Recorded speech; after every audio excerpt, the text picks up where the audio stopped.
This conference will now be recorded. Hey, Marilyn, how are you? Hey, Luke, how are you?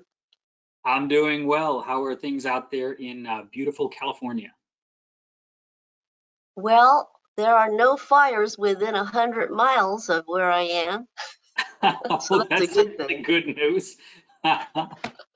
Geez, I'm sorry. I know that you guys get those wildfires really bad. I guess I can't complain about the weather here in Virginia because we really don't have any major weather events like that. You know, we don't have hurricanes or tornadoes or wildfires and things. But well, aside Uh-huh. from that, then things are going well out there. It sounds like. Yeah, the only, Oh, yeah. the only ill wind we Hello, have is the one that everybody. comes from Capitol Hill. Yeah, the only storm, I think just said the only storms are up there on Capitol Hill. And yes, that's true. We do get our share of those. Actually, Scott some Sun, ill thanks wind. for I, joining us. Sorry, I didn't mean to interrupt. I heard of a lot of flooding reports in the Virginia area. What was that all about? You know, I actually just got a warning on my computer about that, but it's not raining here right now. I don't know, maybe I'm looking out the wrong window. Maybe there's a gigantic cloud on the other side of the house. But as of this moment, no issue. It does happen, though. We get some pretty heavy downpours. They kind of pop up out of nowhere, and we'll get a little bit of flooding.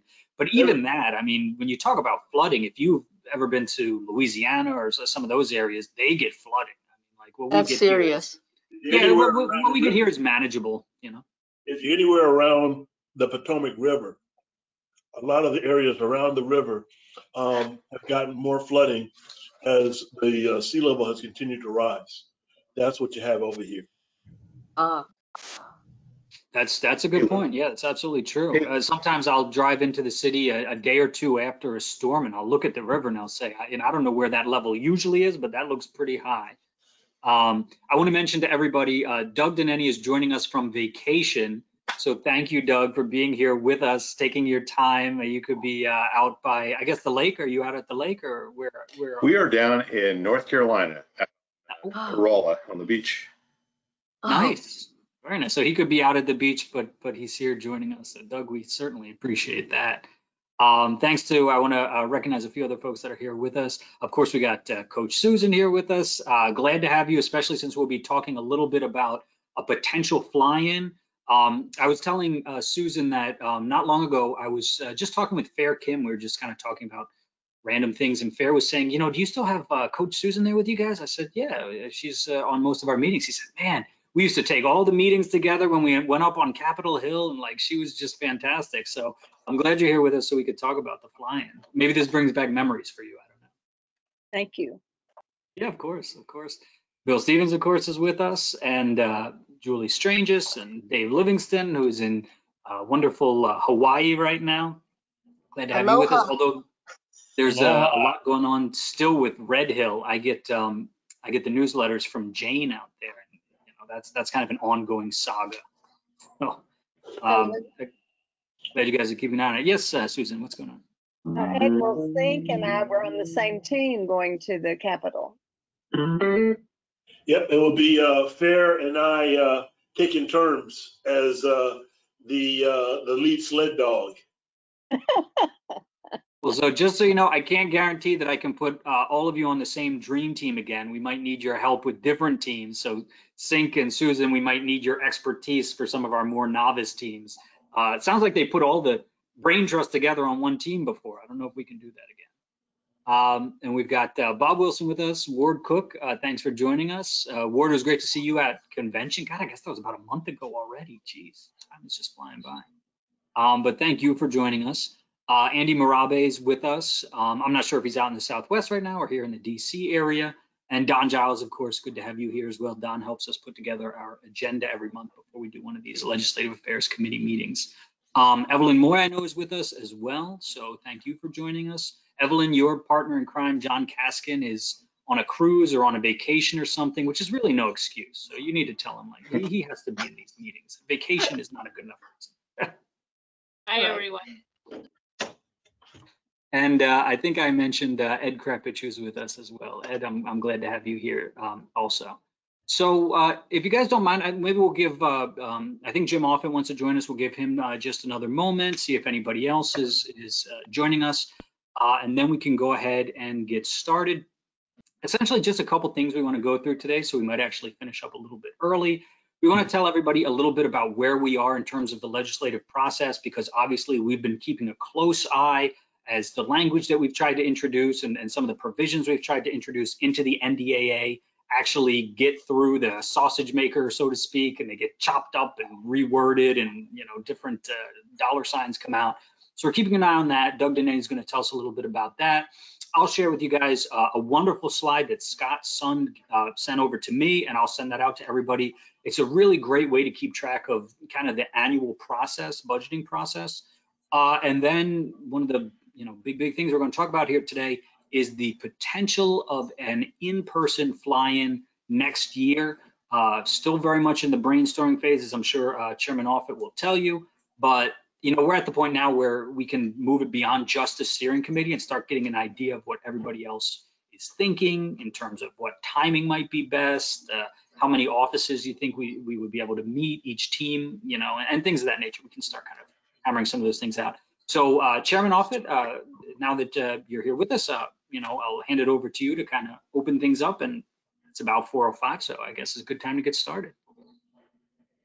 You're doing a good job. I'm just getting organized. So why don't you take your time? That's fine. That's fine.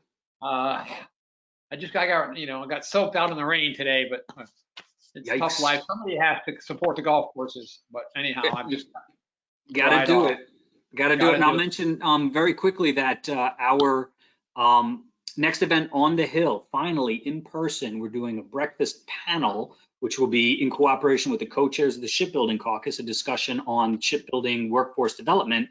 And Jim Offit will be there with us. So I'm very glad you're able to join us, Jim. It's going to be a fantastic event. So far, we have about 5 members of the House that will be joining us, in addition to Congressman Courtney and Congressman Whitman, and Senator Wicker will be there. It's always great to have him there with us. And we have a ton of staffers, just dozens of staffers at this point who will be joining us. So that's what we were hoping for this event, and that's, I think, what we're going to get. So our first item was Doug going to run through some things? That was the first. Yep, I see your thumb. You're doing good, guy. Appreciate it. Yeah, absolutely. And Luke, I just sent you, I can try a screen share if I can do that, or I sent you the slide pack. So take your time. If you look on an email from me, if you want to run the slides, it's totally up to you. I just would have to have screen share access. That's all. I just sent them to you like 5 minutes ago. Okay, yeah, I've got them here, Doug. Let me go ahead and share my screen, and just let me know next slide, and I'll move it along. Okay. Well, I'll just do an intro. Just everyone, you guys have seen, I'm sporadic in support with you all. So I'm a co-chair with Jim, and I longtime Navy League or life member and former regional president, former heavily involved in the National Capital Council. But I wear many hats, and I'm a registered lobbyist. Nobody exit when I say that. Don't hit the exit button. But I work the Hill for the Sea Cadets, also for a very large software company, and for my own company. My company's called Co-Aspire. We went full-time in 2015. We now have 33 employees, and we are heavily involved in aerospace and defense. And of course, a big part of that's with the Navy. We have some prime contracts, subcontracts, work with Lockheed Martin and Boeing. And so what all that means is that I'm basically I'm one of these guys in the midst of the mix all the time. And so I don't help you guys much.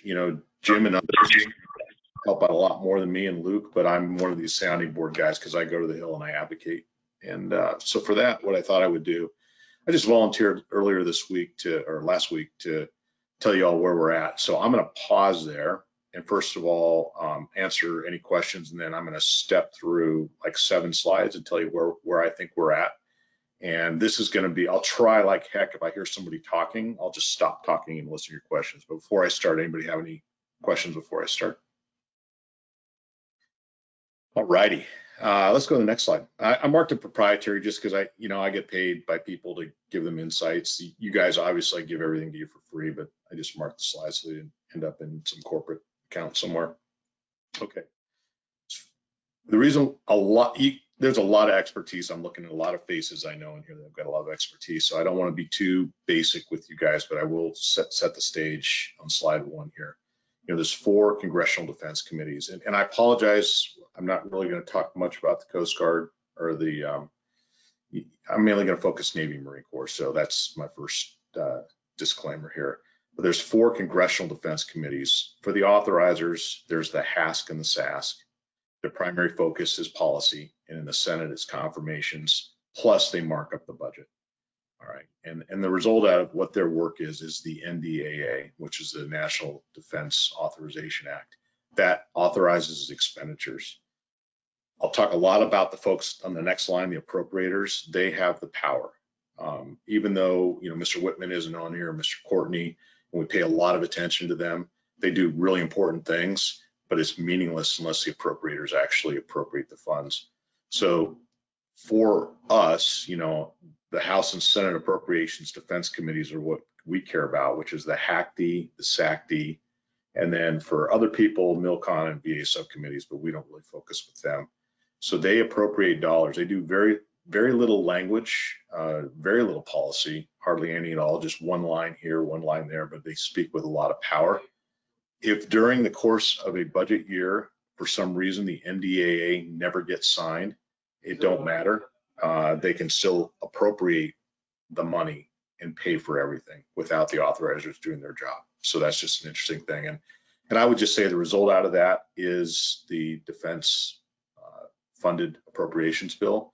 And the appropriators are very, very, I don't want to use the words, the appropriators will not engage us as much as the authorizers. We don't get to talk to appropriators as much. They're very powerful, and they go back to the Constitution, which says no money shall be drawn from the Treasury unless it's appropriated by law. And that's in Article 1. So I'll pause there. Any questions to that point or anything anybody want to add anything to that? All right, next slide. So this shows the stars for all of us that can understand the power level. 1 stars. Personal, I use that as just as an expression, right? Just not that they're really 1 stars, but actually it's interesting in protocol, MLAs probably get treated as 1 stars. Those are the each individual member office, will have a chief of staff who's very powerful. This, in many cases, as powerful as other members are, depending on the power of that person's member. There'll be a legislative director, and working for that LD is a military legislative assistant or a national security assistant, something along those lines. And then working for them are legislative correspondents and fellows.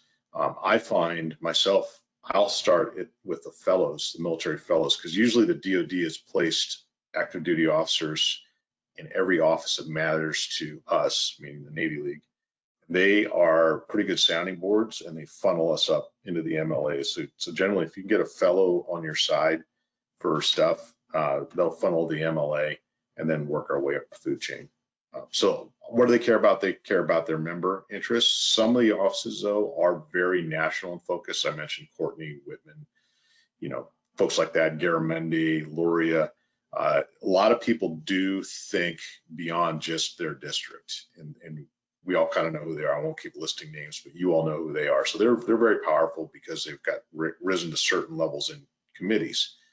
And if you look underneath that, I just talk about if you want to influence the process for the fiscal year, there's a process through every member's office where you have to submit what we want to have done for instance, for FY23, we had to get all of those things in by February, roughly, if they were involving policy, the NDAA. And if it was for a budgetary add, like if the Navy League said, we want to get another Columbia class, I made that up, but if we want another Columbia class, we'd have to start that process in a member's office and brief them up, probably, and get that submitted no later than March for the activity. So I'm going to pause there before I talk professional staff. Anything on personal staff from anyone? Okay, professional staff, I call them 2 stars and 3 stars, kind of bumping up even to 4 stars. So there are professional staff on the HASC, on the HACD, the SASC, and the SACD. They work for their committee leaders. They'll look. So on a subcommittee HASC staff, they're going to support Joe Courtney, and on the Democratic side, and they'll support Rob Whitman. On the minority side, if the Democrats are in power like they are right now, there will be more professional staff that have allegiances to Mr. Courtney and the Democrats. If the House flips, which a lot of people think it will in November, there will be HASC professional staff and HACD professional staff that will be out of a job and will have to either find a job elsewhere, but they'll lose their jobs because only certain numbers flip, and there has to be, the majority office has to do it. So elections have consequences not only for members' office, but also for committee staff. Professional staff, they have a certain portfolio. There are people on there, I'll name one. Her name is Kate Coffer. She works on the SACD. She is in charge of all Navy RDT&E, research development, testing, and evaluation. So any new program goes through Kate Coffer. Kate Coffer's been there for a long time. She's extremely powerful. And when the Senate flipped from Republican to Democrat, she actually switched her party allegiance so she could maintain in the majority and still maintain that power. So she's bipartisan, and many of these professional staffs can also be very bipartisan, and they'll look for the betterment of the service in the country over party politics. And so some of the, maybe the junior members that really want to get some partisan piece in there, the committee staff will work together with their friends who are from the other party, and they'll basically agree with their boss's support to not advance something and go, hey, thank you for your input, but it's not going to make it because it's out there on the fringes. So very powerful. That's why I put them in a 2 to 3 star level. And I talked at the bottom, they really do promote good government, the interest of their bosses and other committee members. So the members of the HASC, the actual members of the HASC, the HACD, the SASC, and the SACD have more power, of course, in the defense process than if you were just a congressman from a district and not on one of those committees. Any questions on that one? Yeah, this is Jim, Doug. Jim. So just off the top of your head, I know, but it's actually turns out to be a good second career for several military officers. In my estimation, experience, when you even at the professional staff level, you find because of the nature of what we're talking about, you find a lot of people who either had Hill experience in the military and or were program managers in the area where they're now on the Hill. Is that still true? Is that still holding true? Yeah. I mean, it's been a couple or 3 years since I've been more heavily involved up there, but I just thought, and then quite frankly, you know, if from our point of view or my point of view, quite frankly, I have a chance to meet with them. You can't tell them everything because they are right on top of it. And so I found you have some very interesting discussions with the professional staff if you can ever get to them. Yeah. They've got, the professional staff have got every resource at their fingertips because people will cater to them, including the services, legislative affairs offices, as well as things like the Congressional Research Service and or the Congressional Budget Office and or the DoD Comptroller. Well, if you're a Kate Coffer and you call into the DoD Comptroller's office with a question about at a very highly classified level, they'll run somebody over with a bag full of the data information, and they'll be there. I'm making this up now, but I'm No, I think you're right. be there that day. Right. They'll get an answer. So if you're the chain on and head over there.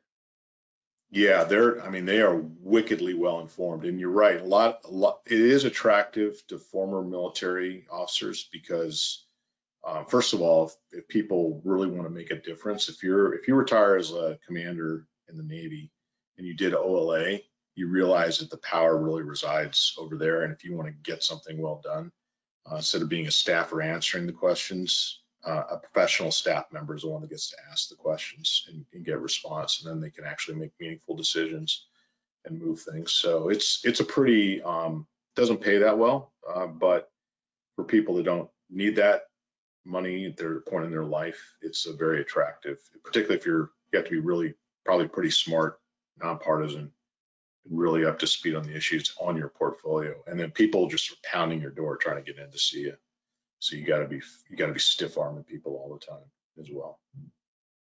Yep. Okay, I'll go to the next slide. Anything else on that one? You go to the next slide. Okay, so this, when you see the left side and the right side, instead of thinking like House and Senate or Republicans and Democrat, this is broken down a little bit differently. The authorizers on the left, they work through those two committees, the HASC and the SASC, and the people that respond to them are like legislative affairs offices. So like the Navy has a legislative affairs office in the Rayburn building and in the Russell Center building. Marines do the same.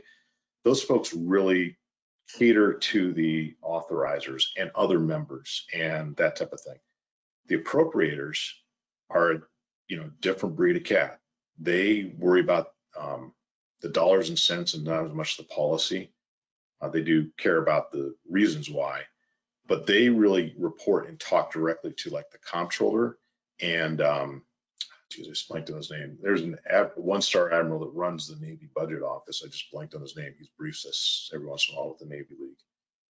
So wasn't Gumbleton, was it? Yeah, Gumbleton. Thank you. He's wearing two now. He has a 2-star now, right? Is that right? Yeah. So he is the guy that's really talking to the appropriators for the Navy. It's not the head of OLA for the Navy, interestingly enough. So it's just a different breed of cat on the appropriators. And remember that right side, that's got the power as far as like how many ships are we really going to buy. So just think about that. They have one common purpose, but remember that the Defense Appropriations Bill, the committee's belief, the Defense Appropriations Committee, which is all powerful, believes their committee, I put it in red here, is most effectively accomplished through the comptroller and budget office organizations.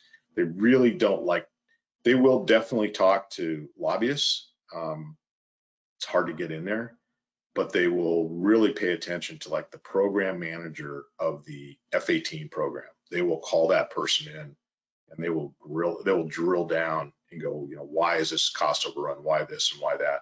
And they have extreme amount of power because they're more powerful than the authorizers. So just wanted to throw that out there. We can go to the next slide. Any questions on this one? Okay. So just for the fun of it, Luke, pop forward, look at this one. Now pop forward to the next slide and then we'll go back. So look at this one. That's what's really going on. Now go back. So I'm going to show you this is where we should be. This is not where we're at. Back to what Luke said. I'm going to hit a couple slides and show you where we're at with the HASC and SASC and the HACD and the SACD and some of the specific Navy stuff. So what happens every year is the budget committees should get together and do what's called a budget resolution. So back in that January timeframe, State of the Union in early February, the budget comes over. Of course, it's always come up, regardless of the administration. Never say always, but in general terms, it's always been late.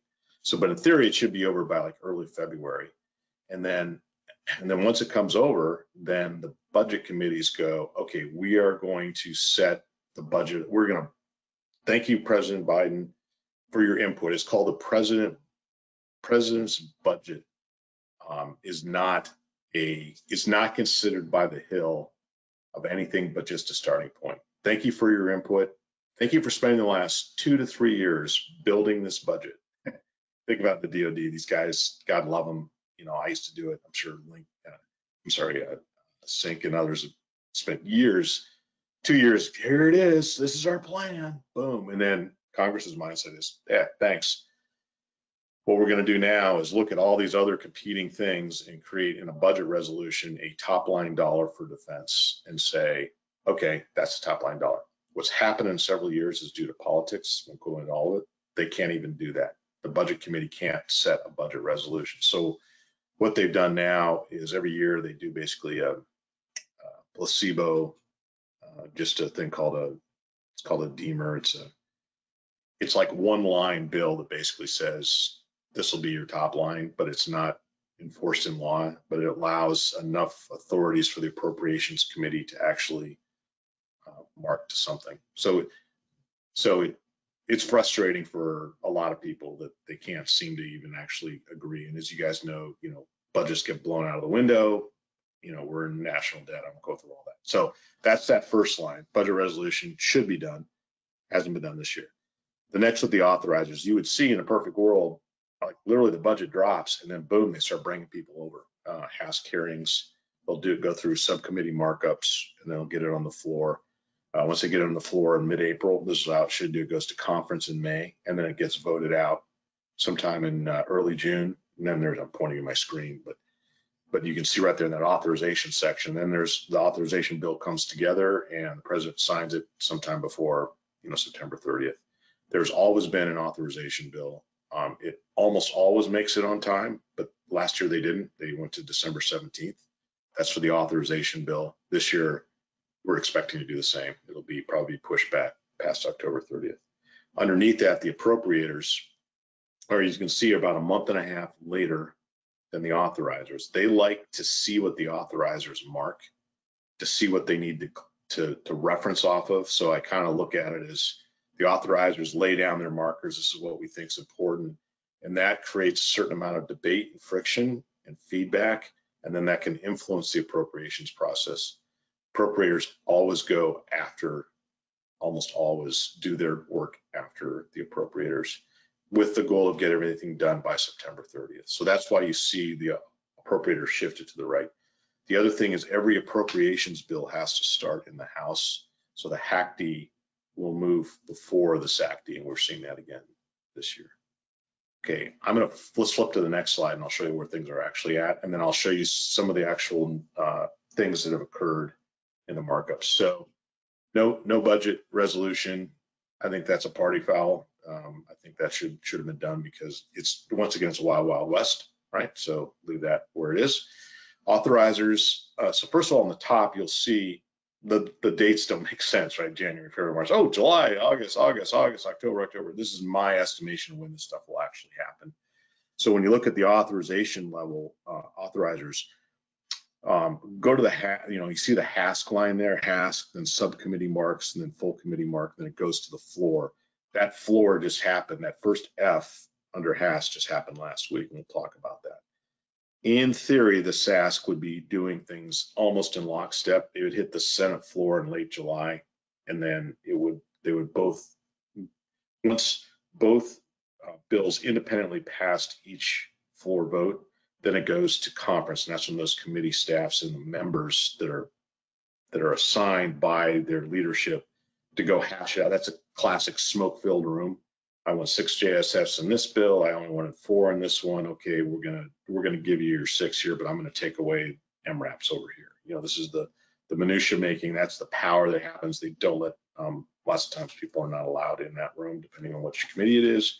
So there's no external influences, and they get the work done. When it comes out of conference, they're 2 identical bills that then both go back to each independent chamber for live debate, and that's where people, I'll make up the name. I'll say when Rand Paul, very firebrandish, doesn't like certain things in the bill, he will try to stop at that point, on that final vote in the Senate, he will try to potentially filibuster to get one thing done, to use that as a power play to get something else done later on. So things like that. So that's the machinations that are hard to control. And if the committee chair doesn't think that they have the votes to win on the floor, in other words, they're not going to put the SASC, I say this right, the SASC is not going to put something up for final passage for vote if it's going to lose. So that's why you see people holding things back. And then you just saw the Biden administration had a blow by Senator Manchin on some of the things they want to do. So they were reserving floor space between now and the election, probably a week, to get that done. And now that's not going to happen. So that was a week of floor space. So you see all these moving parts. So that's going to happen. I would say in reality, the HASC is done. We'll talk about the HASC in a second. The SASC could pop here in late July. The Senate doesn't go out until like August 5th. So it's possible the SASC can be up and down on the floor, and they could actually go into conference during the month of August. And it's possible during September, then they could actually get an NDAA done and signed by the president by the 30th. It's possible, but it's not super likely. I'll pause there before I go to appropriations. Anything on that so far? Okay, approps, they come into 4 different buckets, mill PERS, O&M, RDT&E, milk, all that stuff. HACD has done their work. Everybody knows what's in the HACD. We'll talk about that in a minute. SACD is finally getting, the committee staff, they're all ready to go. It's just they wanted to wait. Not a budget resolution on July 12th. Chairman Leahy, who runs the entire Senate Appropriations Committee, basically said, we're not getting any more guidance from the White House. We're not going to get a budget resolution. We're just going to go forward. So they're going to mark, we think on July 28th, we will see the SAC-D mark, and that'll be the final mark that we'll see. There's some details. There is a chance that we could get it all done by October 1st, but other things would have to be pulled off the floor. They have to work very quickly. Every year we've had recently a budget continuing resolution. The real question is how long of it, and this CR is just for the approps. After I think the authorizers will get done. The CR is now the approps bill. What's happened in the past is that they couldn't get any of their 13 bills through in time. Maybe they got one done, I don't remember. So they combined it together with something called an omnibus, and then that just gets slammed down everybody's throat with no chance to read it, or maybe the minimum required hours to read it. And it's just, this is when the horses get in line and they just slam this down and it gets done. And last year, I can't remember what it was. Scott, you might remember, others might remember. I think it was February. But what's unique with this year with the CR is it's the end of a Congress on January 3rd, roughly.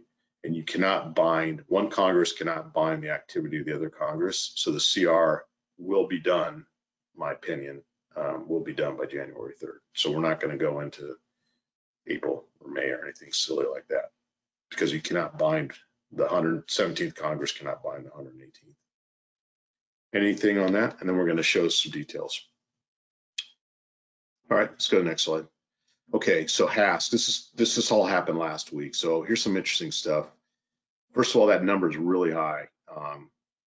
Well, for number of amendments is not, sorry. So there's like 1,200 or 1,300 amendments, and that's what they had to crank through. And there was all sorts of non-germane meaning things that don't apply to the defense, got thrown in by people, got voted down. Things that were not a problem if they have bipartisan support, they get put in what's called a en bloc amendment package, and so they could like stuff like 100 of them. Both sides have already signed off on, and they do a voice vote, boom, boom, and it goes in. Other stuff that's like, if it's non-germane, the Rules Committee can kick it out. But if it's germane and it's not bipartisan, then a member can force a vote. So there were some things that were voted on that were, some of them were good. Others were just en bloc amendments. I'll give you an example. So I support the Sea Cadets. So we were able to get through markup through the normal process, an additional 4.3 million added for the Sea Cadets and the HASC.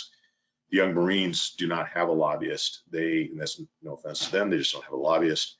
They had to get it through a floor amendment through Joe Wilson. So that was one of the en bloc amendments. You didn't hear about it, never made the news, but that's the sausage making that has to happen, where we need a member to step up and put it in as they found 3 million for them somewhere else. So somebody lost 3 million, or they got more. So these are the numbers, and roughly, and this is what I've gotten off of news reports. I didn't go through all the 1,000 amendments, but it's a really high number, 839 billion. That's 37 billion more roughly than what Pres Bud had requested. Things get hard. I may have screwed up some of the apples and oranges, mainly because there's a DOE portion, as you guys know, the DoD budget. The NDAA, but this is generally an apples to apples comparison. They put a lot of extra money in there. They put extra ships in. So they brought in 13 ships of the Navy. So one more, Arleigh Burke. 2 were requested. They did a 3rd. An additional Constellation class frigate, 1 fleet oiler, which was already in the Pres Bud. The 2 ambulance variants were there. The multi-year destroyer contract was in the SASC. You'll see that as well too.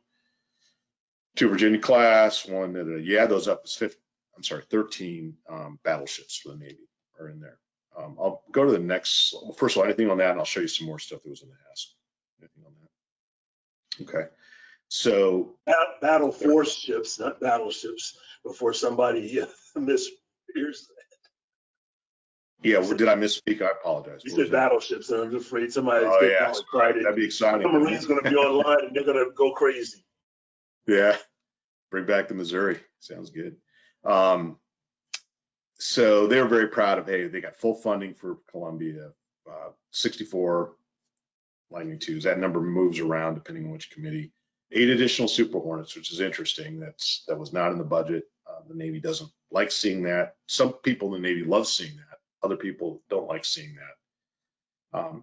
Representative Luria and Golden were very active, as well as Whitman and Courtney, on leading some things. Luria, obviously from Virginia Beach, she's in a very tough election. Golden's up in Maine. We all know Whitman and Courtney. So the Luria Amendment increased the budget by 37 billion and saved 5 Freedom Class LCS. That, I think, went to a vote and won, if I remember correctly. I was watching on C-SPAN. Can't keep it straight, but that's interesting. That's a lot. Save 5 Freedom Class LCS. The Navy does not want those. The Navy doesn't want to maintain them. They want to get rid of them. Whitman says, hey, if you're going to decom any of them, they have to go FMS. Taiwan has expressed interest in some of the LCSs. And Whitman's quote from last week was he is opposed to reckless Navy force structure reduction. So when we do our breakfast in a couple of weeks, Luke, or the end of July, I guess, it'll be interesting to hear what people are saying. But that's his, one of his strong statements. Courtney's the same way. Courtney and Whitman put in an amendment to set the amphib minimum count at 31, and that's in support of Commandant Berger for his force design 2030. They feel like they need to state that so Berger can execute his plan. That's his plan is under, sniping by the retired Marine generals in general terms. Luria did create an amendment, led an amendment that passed that will establish a national commission to review the future of the Navy. And one of the, I speak, amongst friends here. Don't quote me on any of this. These are sometimes I give opinions, not always facts, but there's been a lot of pressure on the CNO in the SecNav by Congress, and Luria is one of them, to be more clear what you really want, because Congress said, their belief is that they're in a rare time where they could actually really help the Navy, and they're frustrated because they don't feel as though they're getting. Now that's a public comment. I don't know what is happening behind closed doors. Only certain people know that. As we all know, there's a lot that happens behind closed doors, and there's a lot of staging that happens in public for political reasons. But she has led that to get a commission going. Okay, we're close to the end. Next one, please. We'll go to one more, SASC. So they did their markup. HACD, you'll see in a second, is low, which is troublesome. So you see that'll be the next slide. SASC is also like up high, 870. These are authorizing, right? It doesn't really matter. What matters is what the HACD and the SACD mark. So we're really going to be focused on what the SACD does here on July 28th. But SASC is up 817 billion, above 56 billion more than HACD, and basically 56 billion more than what the president wanted. So you can see some of. I just pulled these off the press release. I didn't make if I was really good, I'd make a nice little PowerPoint that showed an Excel spreadsheet of where this is all laying. People in the Navy have that. I just didn't spend the extra effort, but you can see that they're authorizing, very similar to the House, these different shifts. Thought a couple things that were interesting was the Slickum N, and I'm not a pro on the Sea Launch Cruise Missile. There probably are people here, but that's very contentious. The Navy doesn't want to invest in it nor maintain it anymore, but there's a lot of members that want to keep that going. And that's in the SASC. It's not in the HASC, I don't think. So that'll be a conferenceable issue. And you'll probably see a lot of pushback from the Navy. They're going to try to kill it. There's certain members who want to keep it going. Anything on the SASC? Okay, getting close. You guys are good. I've been talking a lot, but next slide. So HACD is done. They're down at a lower number. They matched up their number about where Pres Bud was at. Here's an example. 8 ships were funded, not 13. This is the breakdown. Less F-35s than what we're seeing in other places. No F-18s. So there's going to be a discrepancy, and we'll all be fascinated July 28th to see what the SACD says. So the SACD comes in more along the lines with the authorizers. That's goodness for people that are interested in a bigger, more robust Navy and Marine Corps. For some reason, the SACD marks down low, that $760 billion number for some reason. A lot of those things that you saw in the HASC and the SASC, those big numbers, more ships, more this, more that, meaningless for the most part. What's going to go down is what the SACD and the HACD will work out. So of note, like I said, recess or SACD, Senate will be until August 5th. There might be some floor time. So if they release on July 28th, it's possible that they could go, boom, there it is. You guys got a day to talk about it, and we're going to put it on the floor, and they'll put it on the floor. They could get it through, the SACD could get it through on for August 5th. Then all during the month of August, they could do a, can't even talk, they could do a conference. It's possible we could be out of the CR range, but reasonable people, pessimistic and optimistic people still think it'll be a CR this year. Okay, I think that's it. I talked a lot. Any questions? I just wanted to give you guys a update of where I see things. I'm not giving any advice on what we as a Navy League should do. We get a lot of competing interests, but you can see there's going to be a lot of disparity between things coming up here in September. There's going to be a lot of bashing of teeth. That was a great brief, if you ask me. And I did 6 tours in DC and 5 at the Pentagon. I mean, it was the right level. I mean, really clear from my perspective. The challenge, you know, as we write the maritime policy, and Scott can and hopefully will weigh in with his view, is that it's hard to figure out sometimes what the Navy is building itself to do. You know, and as a Navy League, you know, we are not, and Jim Offit has said this time and again, but we are not held to whatever, you know, just supporting whatever the Navy decides they want to buy or do. But it is awfully hard. You know, you can't do addition by subtraction. You know, we talk about the 355 that's in law, but we're cutting down the number of ships. But then again, they can't be empty ships. They can't be ships that don't have manpower. They can't be ships that don't have weapons. They can't be ships that aren't. I spent 2 days with all of the Bubbas just in the surface sustainment, and it was a whole story, trying to sort out what they were trying to work on. But I told them at the end of it, hey, I apologize because me and Dave Gale, the 2 retired flag officers who were there, were probably responsible for half the problems they're still trying to deal with. You know, because we couldn't stop. And I'm gonna say it out loud. We couldn't stop LCS from coming down the track, even though a lot of us said, wrong ship, wrong idea, ain't gonna work. We couldn't stop Zoom Walk from coming down the track. And every time I turn around, including this weekend, freaking lights going out on the damn thing. But we spent a lot of damn money, taxpayer dollars, on a ship that there were many of us who were in the Pentagon. And again, I'm telling schools out of tail here, but there's no media there, that we knew was just stupid. All right. And I've heard NAVC talk about it recently that, hey, we made mistakes. Hell yeah, you made mistakes. It wasn't your fault there, Galenas, but they've just done some things that just don't make sense. And right now we continue to build ginormous aircraft carriers that cost £1 and a crown. And I'm all for naval aviation, but I gotta tell you, there are more than one person, more than one Sinclair Harris wondering what the hell are we doing, okay, in a lot of these areas. So I had to get that off my chest. It had nothing to do with a fantastic brief that Doug you gave, but you know what I'm saying is true. And as far as those retired Marines who are all pissed off at the commandant for actually looking ahead and trying to do what, quite frankly, is the right thing, hey, he's driving home forward, and he's doing the right thing for the future of the Marine Corps and to be a better steward of, in this Sinclair Harris's view, of the taxpayer dollars. So I'll stop. I'll get off my soapbox. Scott wants to calm me down. He used to be my chief of staff. About now, he said, "Well, the admiral meant to say what the commodore meant to say. What the commodore meant to say." So go ahead, Scott. Tell me what I meant to say.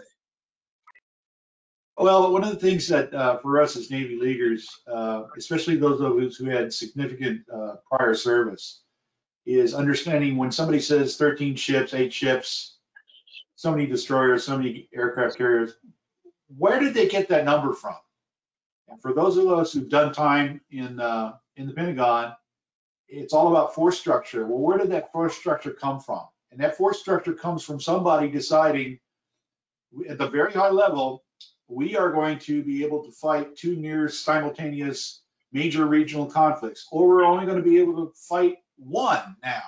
Now, who made that decision and why did they make it? It's based on the force structure that people say, if I have a war with China, and then I also have a war in Europe or in the Middle East, could I support both of those theaters of operation with all the ships that I currently have in the inventory? And then you come up with a delta, and then you figure out what you need.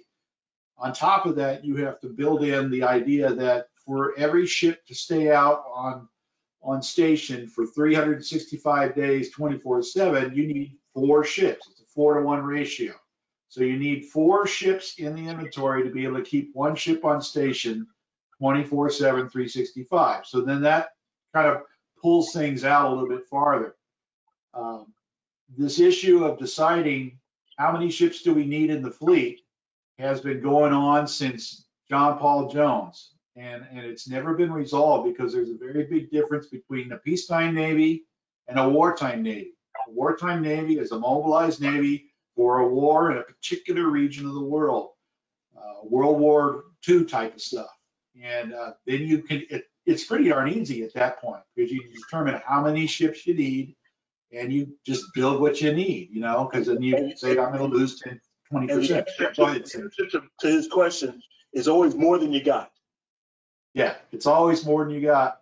So this issue, when you say, well, what's the difference between 8 and 13 ships besides being 5? What does that mean to you in terms of capability and capacity? And that's where you get into the discussions. And from a Navy League perspective, what we want to understand is, okay, we see that the Navy puts out this 30-year shipbuilding plan, which everybody knows is a dream. And anything past 5 years on that 30-year shipbuilding plan is just aspirational. It's just impossible to figure out what kind of ships we're going to need in 2052. Okay, it's just, but they make one because they're required to by Congress. The issue we have to concentrate on is what does Navy really want without upsetting Congress?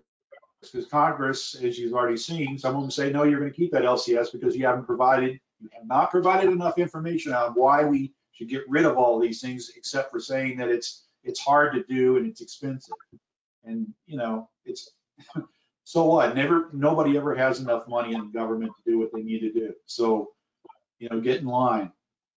The issue for us is as advocates is to figure out what's that area where we can support essentially both sides without pissing people off at the same time.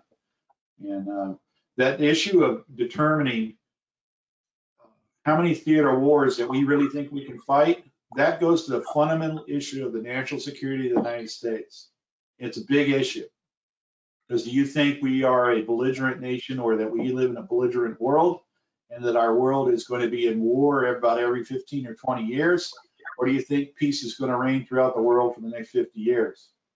It makes a big deal. And it's a fundamental aspect of human nature. Do you think we're going to be in a warlike, contested environment throughout the world for the next 50 years? If you think that way, then you have to build a Navy that will support that context. If you think we're going to have a lot of peace and we're not going to need to fight each other, or we're not going to be in a major war with another near-peer competitor, then we don't need as many people or as many ships. That's just one of the fundamental issues. Scott, Jim Offutt here. It's a nice discussion, but I need to cut you off so that we can get on to the rest of our agenda items. So thanks, though, for the discussion. I will hold back my 2 bits from my tour in Alpha 1 and doing the palm. So I'll just let you think about that, how those ships flow down to what you have to do for manpower, personnel, and training. Anyhow, Luke, our next agenda item is the budget process, although kind of saw a good portion of that from I agree. What I'll do is I'll just forward out that slide that Scott sent to me. It basically takes a lot of what Doug said and puts it into a really pretty little graphic. That's about all. But Doug did such a fantastic job of covering the budget process. I don't think we need to take up any time with that. I think we can I want move to on. add one thing. That was an excellent presentation.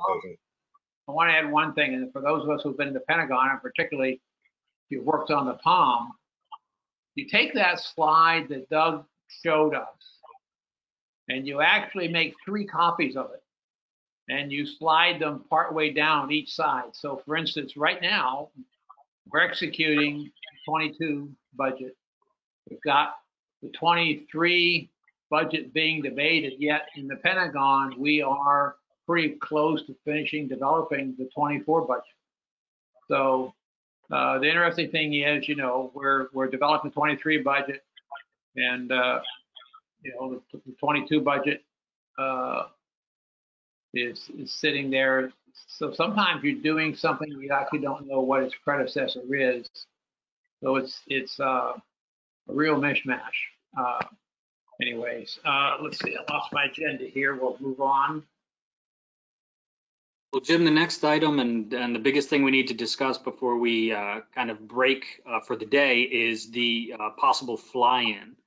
And I think there were a couple of agenda items. I'll let you run through them, but it was basically timing, how many folks would be interested in attending, would folks be willing to spend the money to fly in, stay in a hotel? I think those are 3 of the top issues that we wanted to talk with people about.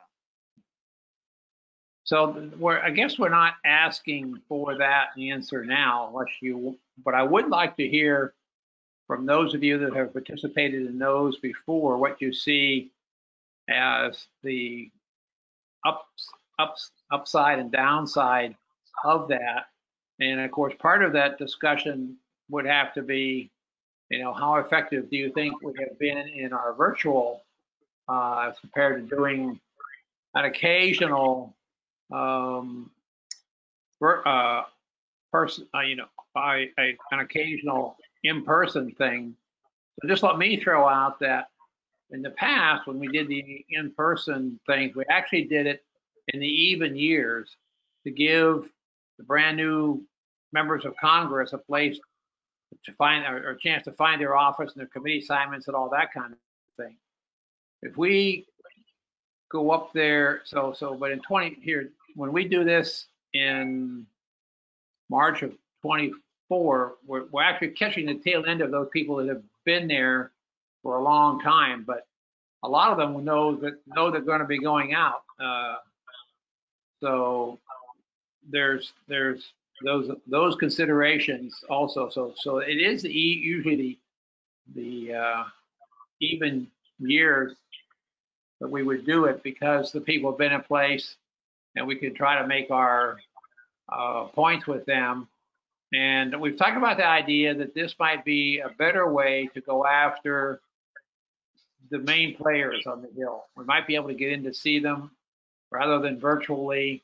I think it's always more effective to sit around the table, even if you end up talking to the chief of staff, or sometimes you can get hold of a professional staff person and have those discussions. But so, you know, some of you are bashful, some of you aren't, but if anybody have some opinions about whether or not this is effective or not.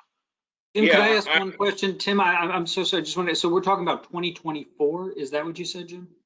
No, I'm sorry. We're talking 23. I was off. Okay, sorry, Tim. Go ahead. Okay. Yeah, I've been up to Capitol Hill at least about 5 times, and the last time I went, I did 9 in one day, and quite honestly, that is the most effective way to get their attention. Virtual is great, but you could get the janitor on a virtual, and you never know the difference between that and a legislative affairs guy. And that's an over thing, but I think it's important, like you said, to make a strategic decision and go on that off year. Then I think you can follow up with follow-up events that you then, whoever you cultivated and who you made your mark with, and say, I've made some headway here, who needs some more stroking, and getting back to them with a follow-on strategic plan on the Hill, Capitol Hill. I think you've got the best of both worlds. But I think virtual is fine in pandemic times, but I think it's worthless. Not worthless. I think in the future we've got to put it together as a strategic, like you said.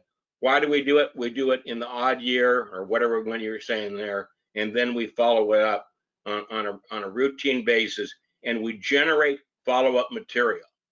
So, for example, I think one of the things we should probably do, and I'm going to go off track here for 30 seconds, the littoral convex ship was probably the worst pet rock I've ever seen get into fruition. And then what it got caught up into and how they kept it going, it was built in Michigan. So the damn people in the Midwest wanted to claim their own ship. They loved them in Chicago. It wasn't worth a damn, but you couldn't go up and tell them that. And I think the Navy League needs to work on a plan of how do we get rid of the littoral convex ships. And I think one thing to get rid of them is we can use their manpower to go on ships that are undermanned that we really need. End of story. No, that's good, but see though, so there's an issue.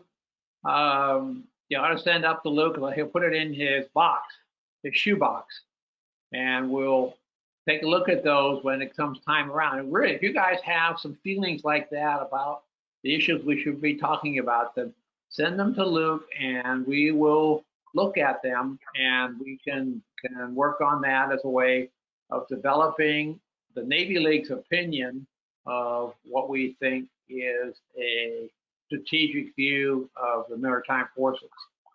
Okay, thank you, Tim. I know you've been there, and I would thank you very much for doing all that. We had a lot of fun doing those things. Oh, so, we did. Yeah. Scott. Yeah, Jim or Luke, when we do these fly-ins and stuff, do we target specific members of Congress? Because I know last year we had these tier 1, tier 2, tier 3, and in our area, for instance, in Virginia, we got 11 districts, but there's only about 2 or 3 representatives that are really on committees that mean anything. So if we were to rack and stack it, how many do you really get that are people that we really want to target, other than just let's just get as many as we can? Because there's some people that are not on committees that have absolutely no interest in whatever we're doing, right? Can I mention one thing? I'll just say very quickly. So Scott, you're absolutely right. We did break it down into tier 1, tier 2 based on members of Congress that are part of the committees that oversee the sea services.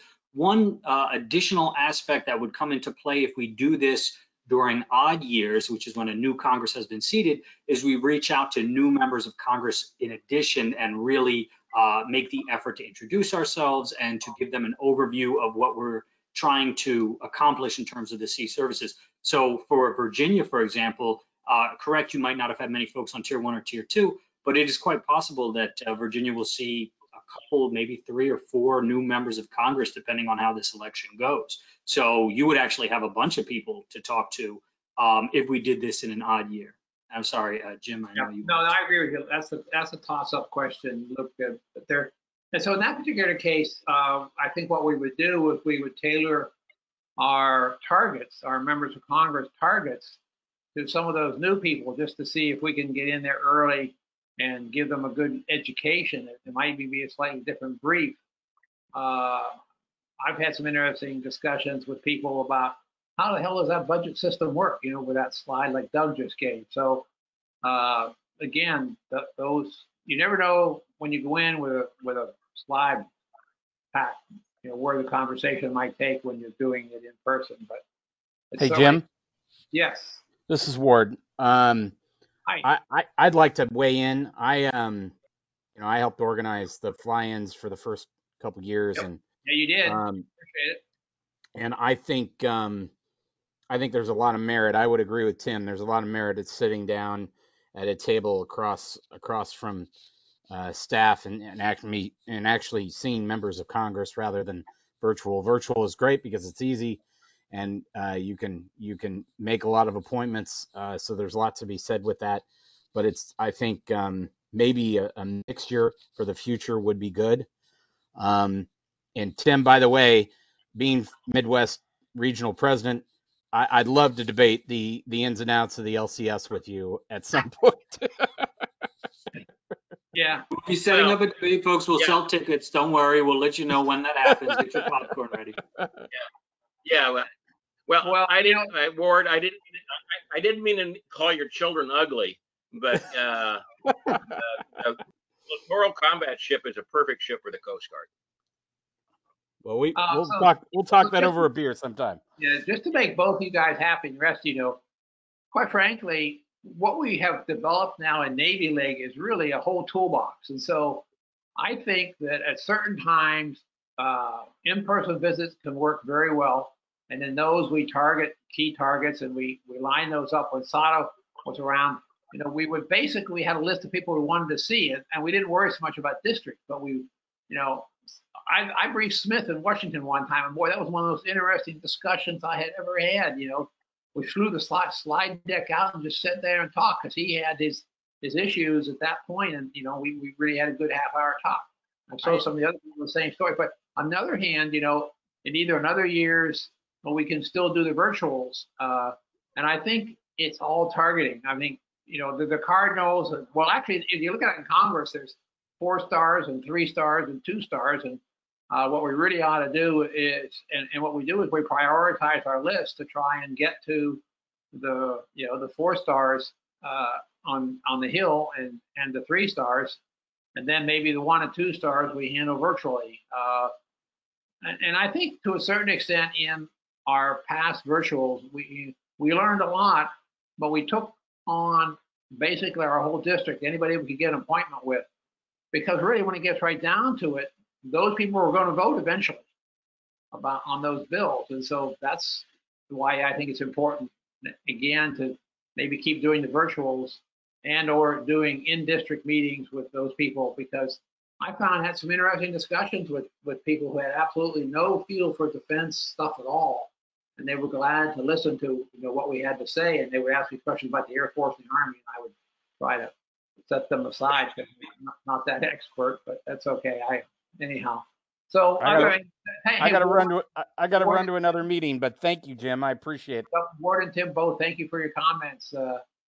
Anybody else? Marilyn, what do you feel about how this all is going down? Marilyn Wong, you're there. Don't be shy. She's muted. Marilyn, you're on mute. I'd be open to in-person meetings. And as much as we appreciate more the opportunities to talk with all of our Tier 1 Congress people, I mean, according to the list prepared by Legislative Affairs for Pacific Central Region, I have no Tier 1 representatives. Right. But I feel that it's more important that we get to those Tier 2 and Tier 3, even though defense may not be high on their list. That's what we want to do. Make it a priority for those offices. Because they can impress upon the people who are strong on defense that they know just as much as they do. Yeah, well, don't forget Coast Guard when we talk about that. Isn't Garamendi up in Central, or where is he in California? Who? Garamendi.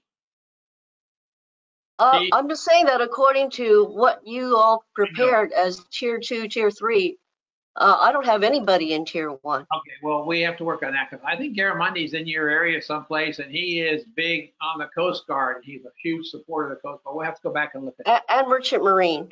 Now, he, along with Pelosi and as well as Feinstein, those are 3 offices that would welcome an in-person visit. They told us during the call that their doors are open and they would be happy to receive us.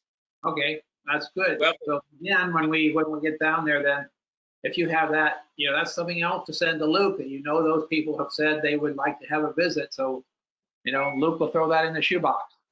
Yeah, and I can see, even though I have up to 23 representatives, members of Congress that we can call on in the Pacific Central region, that even if we gave it 2 or 3 days, I'd organize it in a fashion where we'd hit everybody in Cannon, then we'd go to all the others, Russell Building, and then we'd go over to Hart Senate and just consolidate all the calls by part of day or day. Mm-hmm. One of the other things that happened in the past, we had probably upwards of probably 70 or 80 people that were up hitting the Capitol Hill. So you had a lot of manpower, and so for you could hit and it's opportunity for 7 visits. You multiply that out, you can virtually get everybody in Congress. You just don't have to concentrate. If you just concentrated with 90 people on the tier 2 people, you'd have people just standing outside the line ready to queue up. So you know, whether they're tier 1 or tier 2, once you have a constituent, you better use their silver bullet and go and have them talk to somebody. Susan, what do you think? You've been to some of the in-person ones and those who've done the virtual. How do you feel? Well, I feel 2 or 3 ways about it. First, I feel like the virtual is like a Band-Aid. And there are a lot of people who have not embraced technology, so therefore that limits who all can do it and will do it. And then the other thing is when we are doing face-to-face, which I think you cannot, there's no substitute for face-to-face because you can accomplish more by body language and understanding the feelings and knowing exactly what avenue to take to reach the people you're talking to. And that's real hard to do when you're doing a Zoom meeting.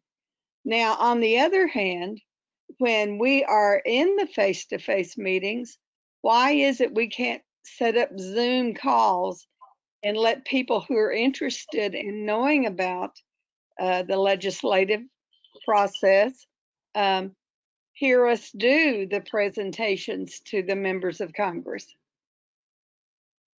Well, that's an idea. I mean, my initial thought is that's really pretty hard, but we'll put that in the shoebox. And, Jim, I'll mention, you know, if folks are can develop comfort with just pulling up Zoom on their phone or something, that's definitely doable. And Susan, leave it to you to take us to a whole nother level. I think that's possible. Maybe not everyone will do it, but I think that's a very interesting idea. I think you could do exactly what you were just discussing. Well, Bob Wilson, you've been running around these things. What are you thinking about both in person and virtual?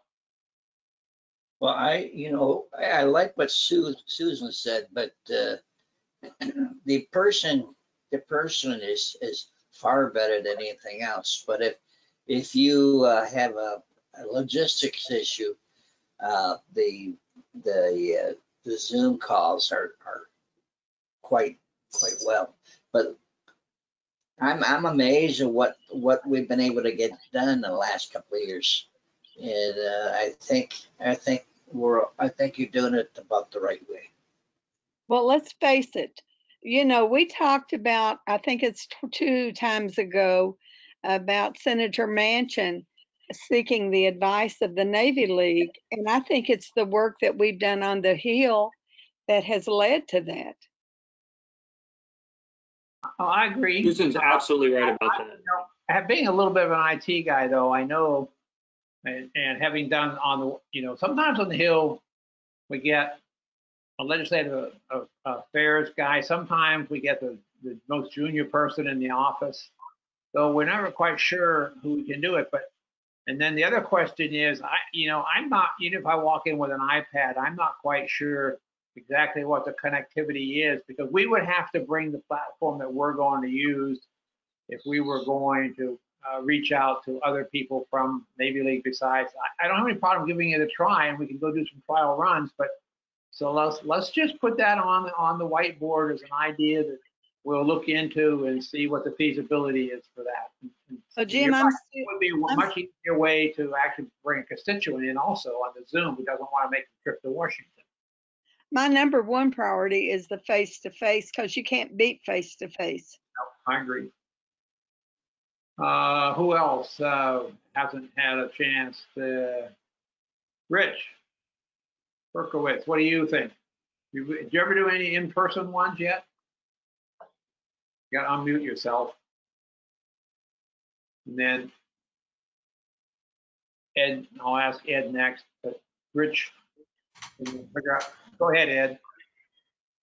Yeah, I've done the in-person mostly, and I did one virtual or on the phone. I prefer the in-person. Okay. Ed, Rich, do you have any opinions there? You've done in-persons?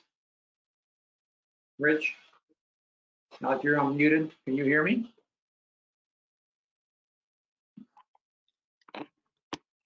That looks funny. Don, well, I know Don's done several and won't do them again, but you know, Don. Well, I think both are effective. The in-person has real advantages because we got that face exchange and a good chance to get the member themselves a little better to get them, but it's hard to get them either way. But I think the follow-up point that Tim made is a good one. Our follow-up work, whichever way you do it, following up with some information such as the issue papers we used for the virtual were very effective. And we'll mention that what Tim was talking about is to follow up with something that was concise. If we're doing the in-person, something hard hitting. I mean, we're going to leave something already with our primary ask, but I think that's both can work. But I do like the idea of going face with a face every other year. Okay, last. This is Al Wagner. Yeah, coming down. You see, I'm going across, back and forth across my faces here, Al. You were the last one. Okay. I've done 2 in person in previous years, and then I guess the 2 times we've done it virtually. I think the critical thing at this point would be to determine what time of year you're going to try to do it. I mean, it's always kind of been on our own nickel anyway, so that's not a new issue.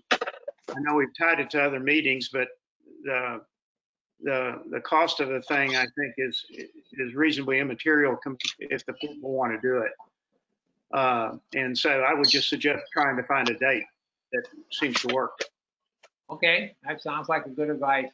Well, man, trouble you're in your head. Good. Hey, Jim, I managed to disconnect myself when I tried to unmute. Okay.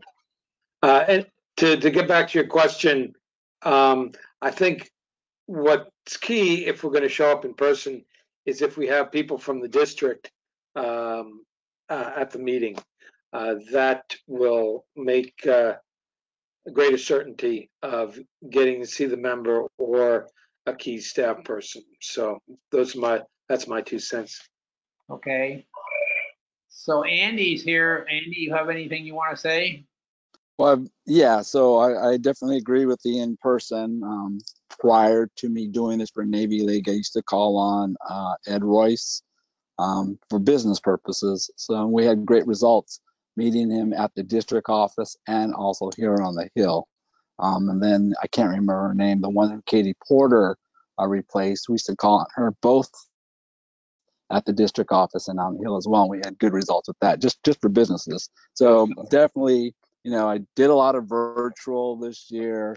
Yeah, I was somewhat successful, but meeting the congressperson in person or staff, I think yielded much greater results.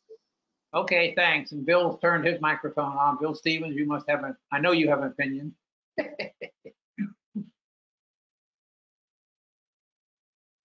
Bill Stevens, go ahead. You're green, but I can't hear you saying anything.